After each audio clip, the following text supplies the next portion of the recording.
Okay, when you go to make a new course in Moodle, you have to do the following things. First thing you do, you log into your own account and you scroll down to the bottom of your course, and now you can see I've created a lot of courses in Moodle. Okay, down at the bottom it says all courses, so you click on that and you go into your school, whatever that school may be. Okay, I'm going to go into Coyle Cassidy and I'm going to scroll down and see where it says add a new course. Only administrators can do this. If you're not a Moodle administrator, you do need to ask Bill to make you one.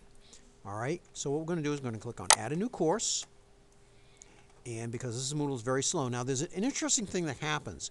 When it comes up to the screen, you notice how high school Coyle Cassidy, typically I use the roller ball to scroll down. Watch what happens. Notice how I'm changing this? Okay, you have to be very careful. You want to make sure you do not change the class you're in. The full name, you give the course a full name. I'm going to call this Test Class 3. And I'm going to TC3, number 3. And I'm going to type something in here. It can be anything. Typically, I do not give it too much of a name. I am going to suggest, though, actually, now that I think about it, there is a naming protocol that actually works pretty well.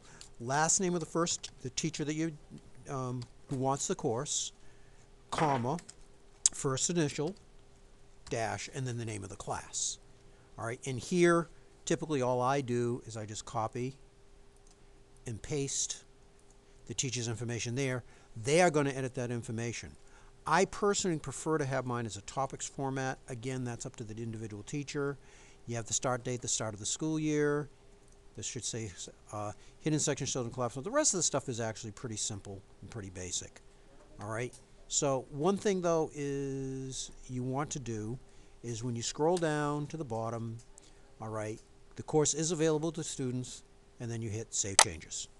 All right, and you're probably going to make a number of mistakes, and you're going to learn from all those mistakes. Again, most of the times you can get away with just once you've set things up, you can leave them the way they are, and the defaults are okay. Now, because this is Moodle, I have to talk a lot while we're waiting for it to reload, okay, which is very, very frustrating. Now, hopefully it brings us to this place. Now, one of the things you notice, you have to enroll people here. What I typically do is I only enroll myself and the teacher who's going to be in the course. Just to make this easy, I'm going to enroll Mr. Milo in this course. So I type in his last name, and I'm going to enroll him as a teacher. I click on his name, I hit add. Now he's an editing teacher. He's somebody who can actually do some work in the class, set things up. You, of course, would enroll the teacher who you are setting the course up for. I also typically ask the teacher to leave me in as an editing teacher, just in case there's a problem that I need to go in as an administrator. Non-editing teachers, a couple of ways you can do that. Okay, as you notice, it goes back. This is one of the problems with Moodle we're hoping to fix if we get a new server.